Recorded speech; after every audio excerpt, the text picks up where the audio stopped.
Quesada, Sim, senhor. o torcedor do Corinthians está aflito. Presidente novo, né? Time que tem que ser renovado. Já temos alguma coisa? Porque agora nós vamos entrar naquela fase do famoso mercado da bola, né? É, muita mentira, muita especulação. Muita, Para contratar alguém, deveria contratar uma empresa de auditoria, né? Para ver tudo o que aconteceu lá. Acho que é uma grande chance do novo presidente, que já começou a trabalhar, mas assume de fato só no ano que vem, trazer aquilo que faltou nessa gestão nos últimos anos, que é a tal da transparência. Acho que são 3 coisas fundamentais aí. Primeiro, qual é o valor da dívida que o Corinthians tem? Eu acho que todo corintiano quer saber. Tem o direito de saber. Tem o direito.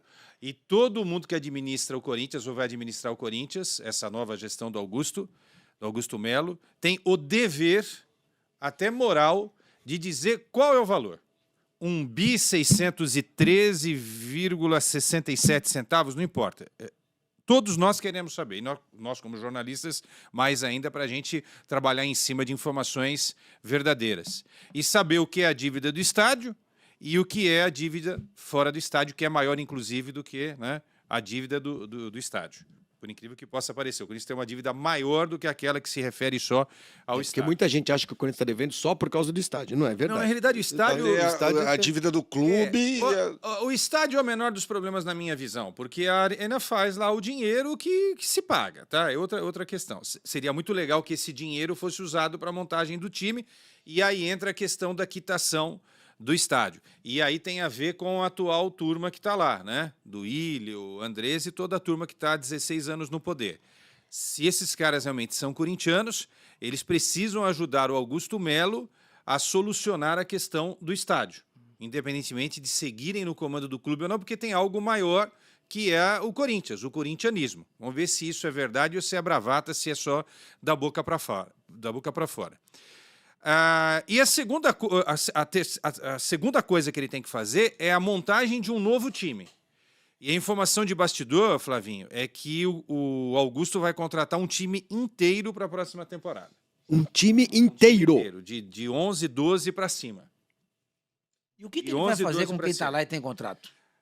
Alguns contratos serão rescindidos, senhor Mãe. Alguns vão acabar agora no final do ano. Alguns acabam, outros serão rescindidos. Por exemplo, olha, 2 rápidas para vocês. O Cássio. O Augusto não abre mão do Cássio, mas não vai liberar o Carlos Miguel para o Flamengo. Vai preparar o Carlos Miguel, para ser o novo goleiro do Corinthians nos próximos anos. Não abre mão do Cássio, mas vai dar oportunidades ao Carlos Miguel, que não teve tantas oportunidades nessa temporada. Eu acho que essa é a primeira decisão acertada. Não se abre mão de um cara do tamanho do Cássio, mas é preciso começar a dar espaço para quem é o futuro goleiro do Corinthians, né? Para não perder um cara que lá dentro todo mundo entende é um cara que pode ser tão grande quanto o Cássio. Olha, para ser tão grande quanto o Cássio tem que agarrar muito, né?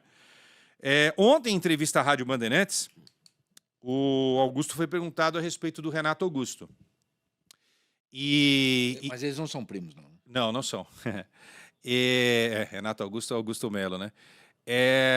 O Renato Augusto, ele quer a ampliação do contrato, isso não vai acontecer. O Augusto Melo diz que não houve nenhuma proposta de fazer um contrato por produtividade, contraria a informação que eu tenho, tá?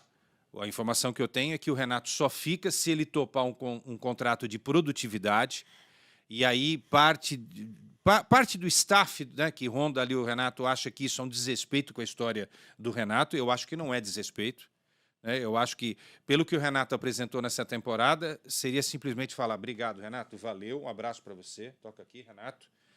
PT, saudações, grande abraço a você, seja feliz, vá para outro clube. Parece que Fluminense e Grêmio têm interesse pelo Renato, ok? O Santos não tem, não, né? Talvez para o Santos seria uma boa, né? Se você colocar, claro que seria. Se você colocar uma molecada boa para jogar ao lado do Renato, é que tem alguns jogadores que já não... Naquele determinado clube já não dá mais. O Flamengo tem vários desses. O presidente do Corinthians ontem citou porque perguntado, né? Citou o Soteldo e Gabigol.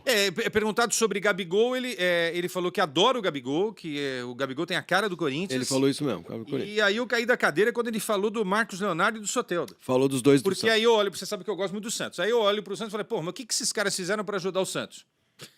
Vão trazer esses caras que não ajudaram o Santos. Um time que tá quase O caindo. Santos e o Corinthians são a mesma coisa. São a mesma coisa. Esse é do Deixa eu Marcos dar uma Leonardo. informaçãozinha rapidinho aqui. Uma informação não, trazer a versão do Galo a respeito do xingamento do Marcos Leonardo com ele. Ele me procurou essa manhã e me disse que não foi xingado pelo Marcos Leonardo, até porque ele não estava em Santos, ele estava em São Paulo e encontrou com o grupo no aeroporto. Em Santos ele não foi xingado. Agora, no aeroporto eu não sei, mas ele me garantiu que em Santos não foi xingado.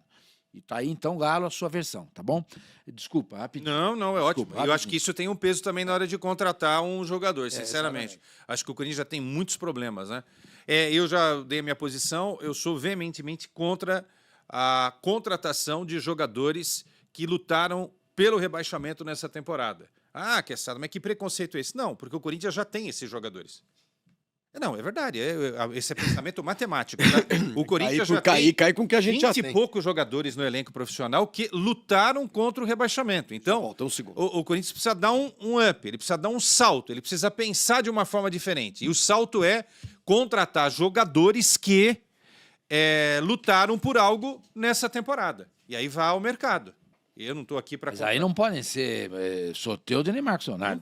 Não pode. Vocês me desculpem, mas eu não enxergo a revolução de um futebol baseado nesse tipo de ideia. A respeito do Renato, só para fechar. Ele não cravou o Renato porque o Renato não vai ficar. Ele falou que o Corinthians precisa de renovação. Precisa renovar, precisa colocar gente mais jovem para conseguir movimentar esse time no ano de 2024. O Gil não fica, né? Ele não falou que fica. E nem falou que não fica, mas o Gil não fica. O Fábio Santos já deu adeus. O Fagner, acho difícil o Fagner continuar. Tem mais um ano de contrato. Mas é um cara que tem que ficar esperto aí. Não sei se de repente fica só no Paulistão, ver o que acontece. Eu acho que já deu para o Fagner também. O que tinha que ter mostrado nessa temporada, ele não conseguiu mostrar. Vai ter uma conversa do Juliano com o Mano. Eu não sei se o Juliano vai entrar nessa história de produtividade também.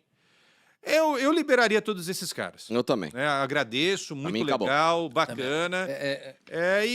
Gente, para fechar, para vocês opinarem, porque, enfim, é importante vocês opinarem. Eu ficaria hoje, tá? Com o Cássio, com Lucas Veríssimo, se o Moscardo não foi embora, Moscardo e apenas o Romero. O Romero, taticamente, acho que é um cara para compor o grupo. Mas o Wesley, essa molecadinha, tudo. E a molecada, eu tô falando agora das raposas. Maicon, um abraço. Gatos gordos. Eu traria 2 laterais titulares, mais um zagueiro, mais 3 caras para o meio-campo e mais 3 caras para o ataque. Estou falando time de inteiro. 9 como disse o... A questão é a rescisão implica custo também, né? Mas é melhor ter esse custo do que ficar bancando esses caras que vão dar problema. Se o cara não vai pedir, por exemplo, eu quero o meu contrato até o final, né? Isso é roubada, cara, é roubada.